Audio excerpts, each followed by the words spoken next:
So the U.S. Navy went wild yesterday. They sent 2 destroyers through the Strait of Hormuz, dodging Iranian mines, drones, missiles, and fast attack boats to extract 2 U.S.-flagged vessels stranded in the Persian Gulf. Excuse me? Like, what?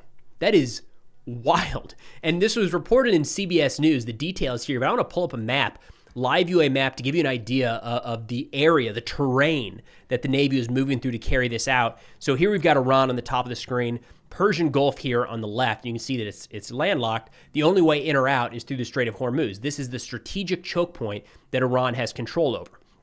Not only is it narrow and one way in, one way out, Iran has been mining this for a while. And very clearly, everything in this area is well within range of Iranian drones and missiles. Now, for the most part, the U.S. Navy, while we have this area blockaded, the blockade is not in the Strait of Hormuz.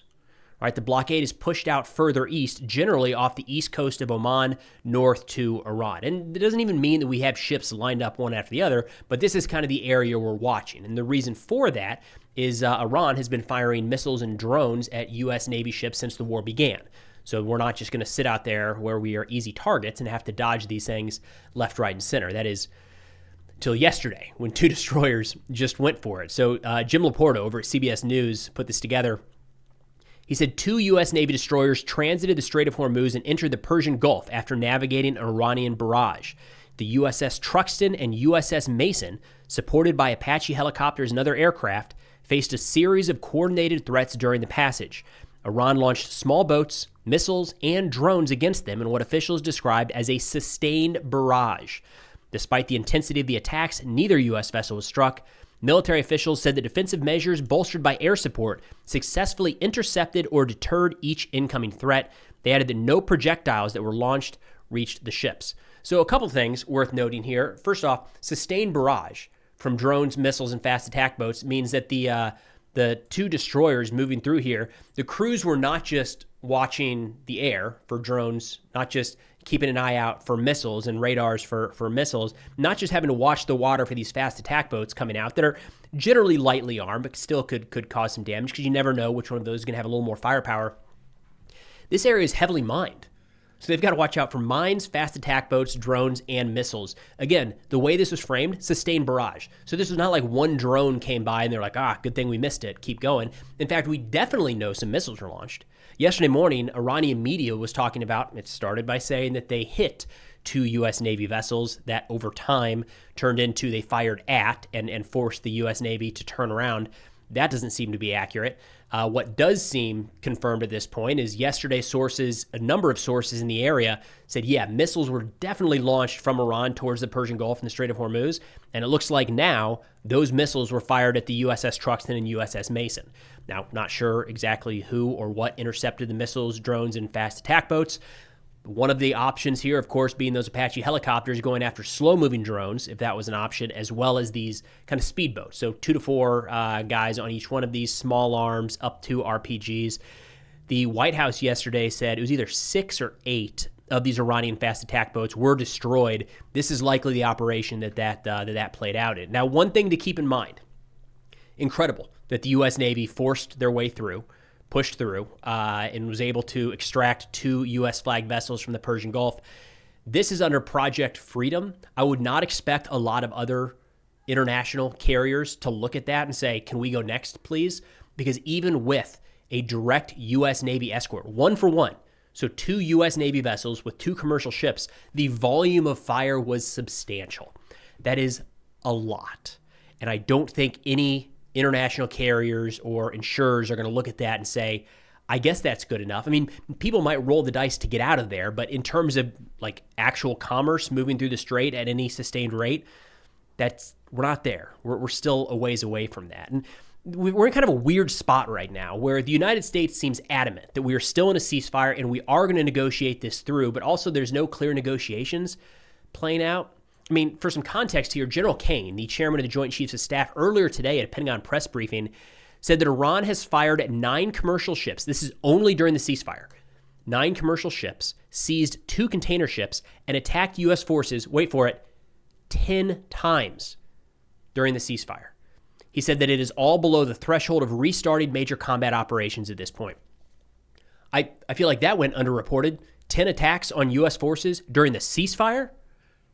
I mean, I don't know what we're counting yesterday, but, at least a couple yesterday firing on those ships. But holy cow, the only way to describe this right now, because Iran is launching drones and missiles at everything, to include U.S. Navy vessels, also the UAE, also commercial ships moving through the Strait of Hormuz. This is a one-sided ceasefire, is probably the best way to put it. The United States is not going after Iranian targets, neither is Israel, but Iran is kind of shooting at everything left, right, and center. In fact, that seems to be, again, there's this focus right now in the U.S. of really not wanting to jump back into major combat operations, really trying to force the negotiation tact, so much so that we've got Secretary Rubio saying, actually, Operation Epic Fury is over. That whole combat operation stuff, we're on to the next thing.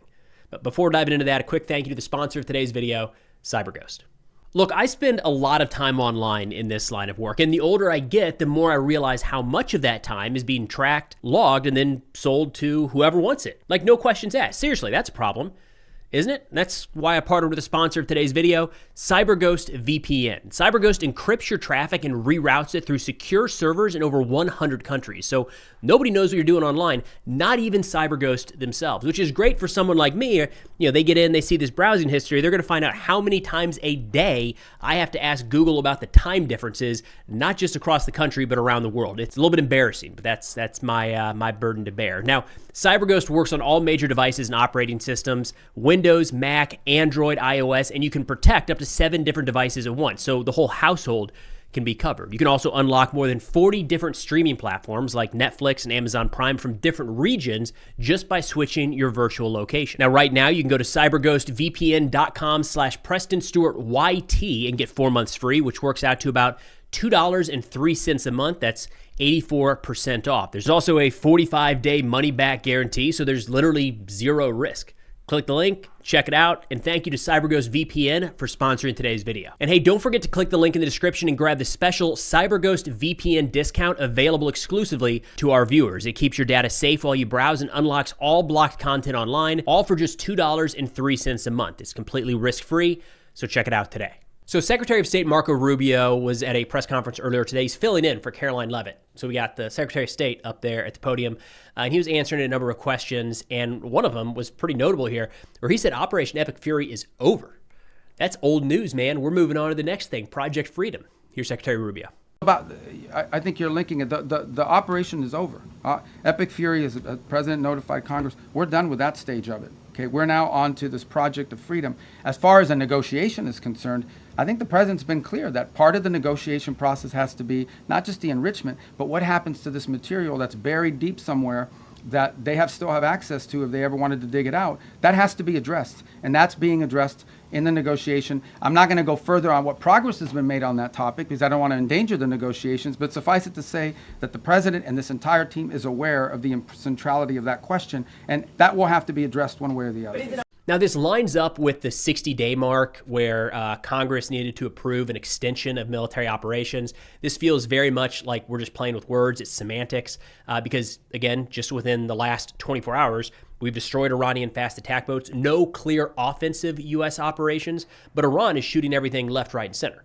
All right, so just yesterday, the United Arab Emirates Ministry of Defense put out a note saying that on May 4th, their air defenses engaged 12 ballistic missiles, 3 cruise missiles, and 4 drones, all originating from Iran, resulting in 3 moderate injuries. It's not a ceasefire. I don't know what term we want to use here, but Iran is very clearly shooting at whatever they want. Also, just before hitting record, we got another announcement that one more commercial vessel was hit. Rumors right now is hit pretty bad, like there might be a fire on board or significant damage in the Persian Gulf. So Iran is still shooting at everything. In fact, earlier today, Iran kind of trying to solidify where they stand on all of this. They announced the launch. It's finally out there, of the Persian Gulf Strait Authority. So this is the Iranian method. They're saying this is how the strait is going to be managed from here forward. They put an email address. I'll put it up on the screen, I guess. You want to send them a note, see how they're doing. So it's this email address. They said they're going to be emailing the shippers to get their procedures in line and then be authorized for passage or not. So Iran is kind of laying out how they expect this thing to move going forward. And there's no real indication that talks are going anywhere at all. And there was also what I think was a pretty good assessment laid out by Danny Citrinowicz over at the Atlantic Council earlier today that makes you think. And he's talking about U.S. strategy and what we were trying to pursue. And essentially what he says is, are we trying to get to freedom of navigation? Because that's what Project Freedom sounds like. Are we trying to prevent Iran from having a nuclear weapon? Because that is constantly a theme and has kind of been one of the stated goals of the war in the first place. Or is it something else entirely? All right, so I'll link his assessment here in the description. But he says, quote, the administration's rhetoric often implies ambitions that resemble regime change, yet in practice, it is neither willing nor able to pursue the kind of sustained, large-scale military and political effort that such a goal would require. As a result, policy falls into a strategic gray zone, meaning applying pressure without a clear end state. And I feel like we're in a good example of that right now, where so much time and energy and resources are going into the opening of the Strait of Hormuz. It's like, that's important, but I mean, you could kind of view it as like step one of a 10-step plan to make sure Iran doesn't have a nuclear weapon. But again, a lot of time and energy on this aspect, the freedom of navigation aspect. We're not seeing a lot in the other regards.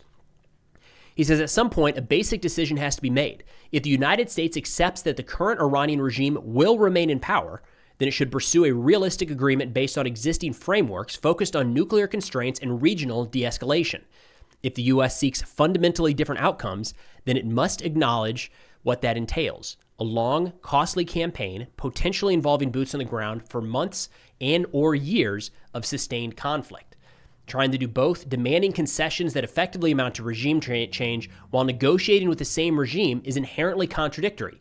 He says it assumes that Iran will capitulate under pressure despite no indication that it sees itself as defeated.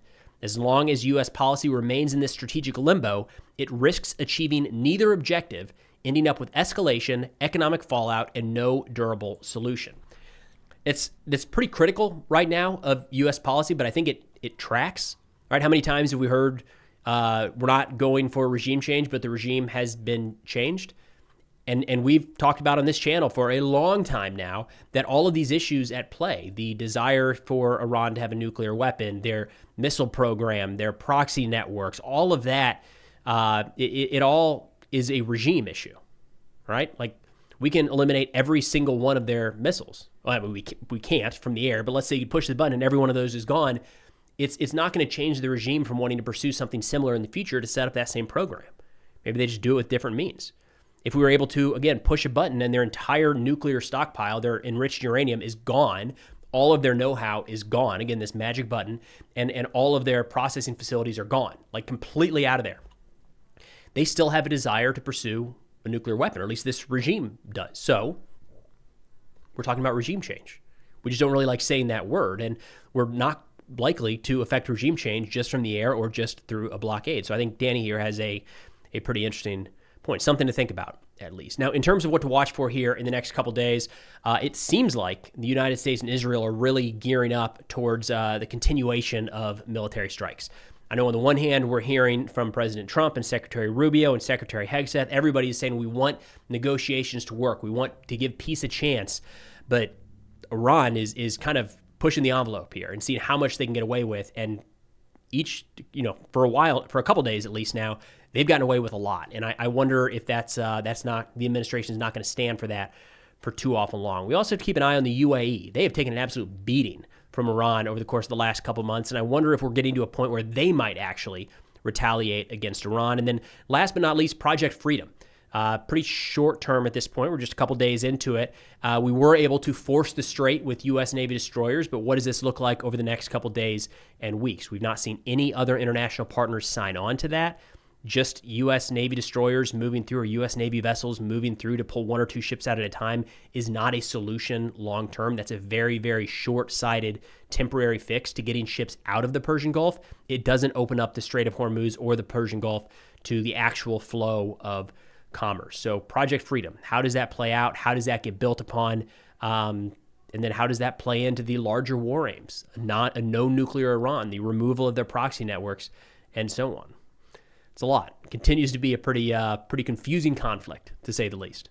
But that's all we got for now. Thanks for watching, and I'll see you all next time.